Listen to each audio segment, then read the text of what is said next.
Hi everybody. Today in this video I'm going to talk about 5 Bulgarian cities.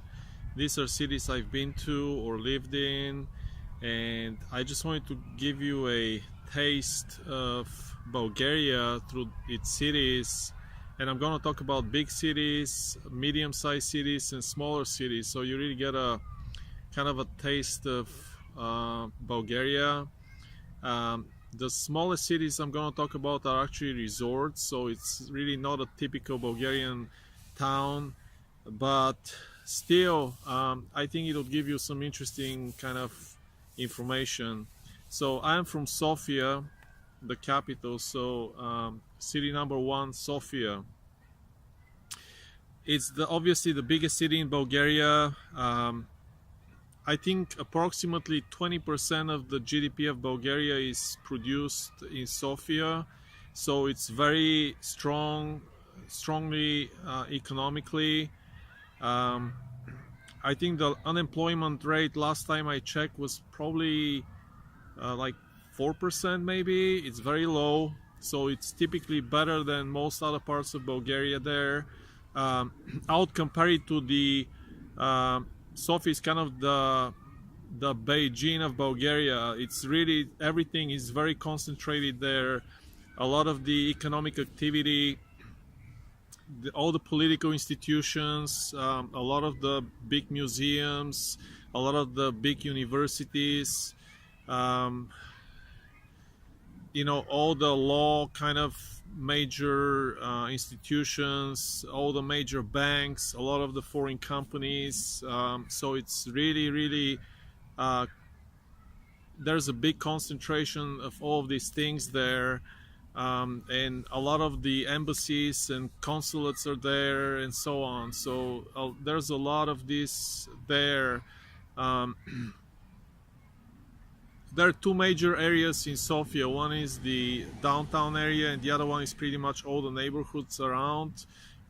It's very different if you live in downtown versus the neighborhoods. The downtown area is very urban, whereas the neighborhoods are, have infrastructure, but they're kind of more residential. So I would highly recommend that you visit Sofia when you go to Bulgaria, because it's the heart of the country. I mean, it's that's where things are happening, and also if you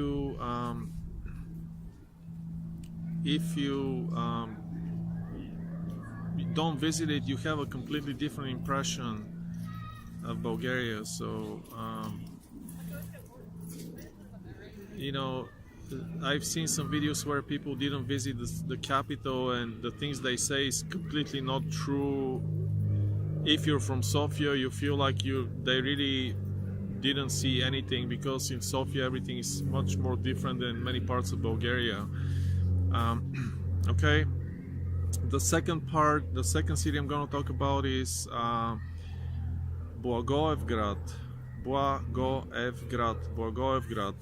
Blagoevgrad is a city in the southwest of Bulgaria, in the region of Macedonia.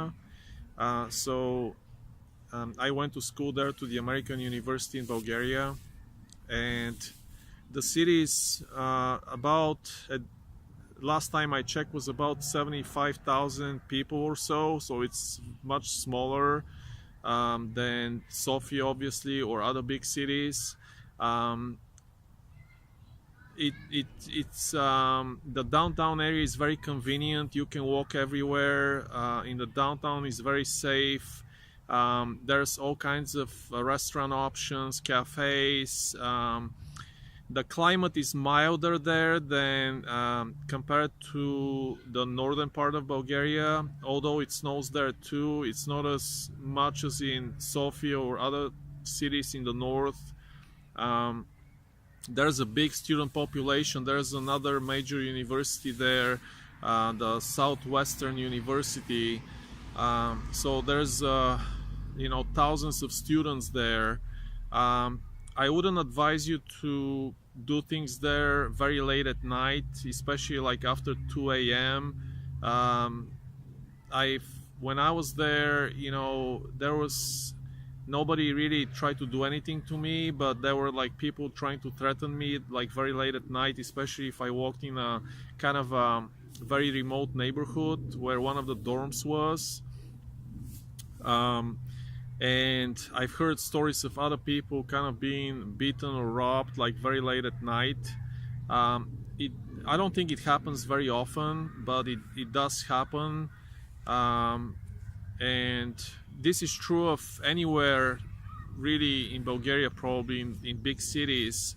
You know, try to be cautious, especially very early morning, like very late at night. Um, Other than that, you know, it's a very pleasant city.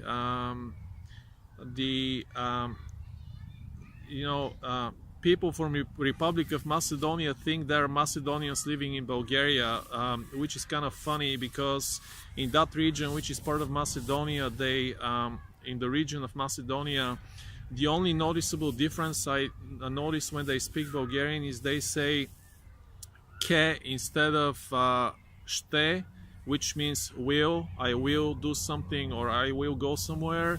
Maybe there's one or two other words that are a little bit different than standard Bulgarian, but everything else is, they speak absolutely standard fluent Bulgarian. So if you haven't been to that area, you might wonder, you know, are they different? How do they speak or whatever? But actually they're Bulgarian for sure. The number 3 city I want to talk about is Burgas. Burgas is on the Black Sea. It's the 4th biggest city in Bulgaria. I really liked it when I went there. It was a little bit smaller than I thought it would be, but it's very nice. It's cleaner than Sofia, I thought. Although Sofia has made a lot of progress recently, it's much cleaner than before.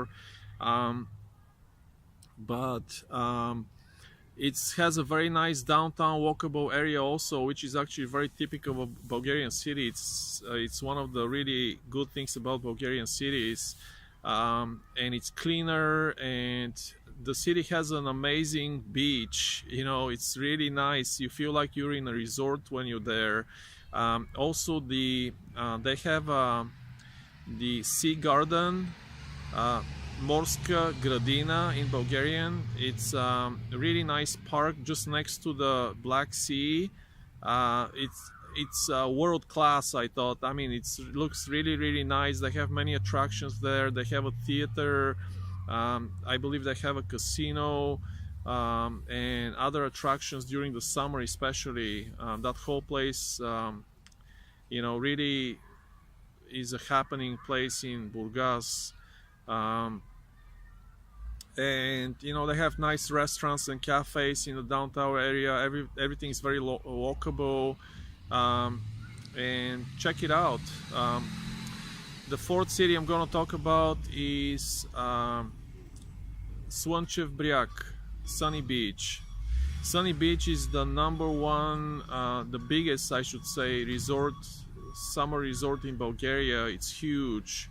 I think in the summer months it becomes like a few 100,000 people from like probably 10,000 or something like that, or much less during the other months.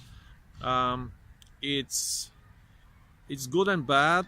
The good part is actually the nature. You know, the beach is probably the number 1 beach in Bulgaria, at least that I've seen or remember. Of course, there's some other resorts up in the north like Albena and Zlatni Piasaci, Golden Sands is really good too. But the beach is world class. I thought it's probably better than Miami Beach's beach. You know, it's really wide, it's very long. I think including the neighboring resorts, the beach is probably, I forgot, 11 kilometers or 15 kilometers, like something like you know, like maybe close to 10 miles. It's amazing. The bad thing about that place is it's not authentic Bulgarian. There's probably 95% of the people there are foreigners, the tourists. probably it's pricier than other parts of the Black Sea, and you know, you can't really find a lot of the things are not in Bulgarian, so everything's like very touristy. And what else? It's like a typical international kind of touristy resort with all the activities there. They have a lot of very nice hotels. And one thing I should mention though is the you know, Bulgaria has a kind of a mafia type of organization, and some of these people that are from there own some of the properties there. Actually, there's probably some of the nicer hotels. So I personally would not stay at one of these properties if I know it's owned by some shady businessman. Probably for the foreigners, they wouldn't be aware of that, but I think there might be some websites out there mentioning which properties are owned by who and stuff like this. Probably for the average foreigner, they would not know or they would not care. But if you want to support like Bulgarian, like true hotel owners and people trying to make decent living, you know, try to stay at family hotels or resorts or whatever. Don't stay at the properties owned by the mafia or like shady people. The last city I'm going to talk about is Sozopol. Sozopol is a very cute Bulgarian resort on the Black Sea. It's very authentic. It's very cultured. A lot of very famous Bulgarian musicians and artists go there to either work or stay. It has a very authentic downtown area and old town, which is kind of traditional Bulgarian, but it's a little bit different because it's on the Black Sea. And so the architecture is kind of very unique. It has like the bottom of the houses looks it's made out of stone, and then the top is made out of wood. Some of them are kind of black wood, so it's kind of very interesting to see and experience. They have a lot of traditional Bulgarian restaurants there. I thought, you know, everything looks very unique. Of course, as a resort, it's very touristy kind of in a way, but it's kind of touristy in a good way. You know, everything is very clean and organized, and people really put the time to preserve the buildings and offer like a good experience, unique experience in their houses. There's restaurants in the actual like traditional houses, and I think you probably can stay in some of them also. They're like small hotels. The beach is all right. I wouldn't say it's the best beach I've seen, but it's doable. I mean, if you compare it to like world beaches, you know, it's probably like comparable to other beaches. But for Bulgaria, you know, Bulgaria has a very beautiful nature. Maybe for Bulgaria it's not so good compared to other resorts, but the water in both Sunny Beach and Sozopol is warm. It's very comfortable. Black Sea water is kind of a bluish, greenish, and it has a very unique smell. I think there's a lot of seaweed. That's maybe where the green color is coming from a little bit. So you feel like very refreshed. You feel like you know, you're like you know, your body's being healed by the water, and the weather is great, and there's a lot of they even have restaurants right at the beach and bars and things like that. So everything's convenient and good. All right, I hope you enjoyed that, and if you have any questions, let me know, and I'll see you in the next video. Bye.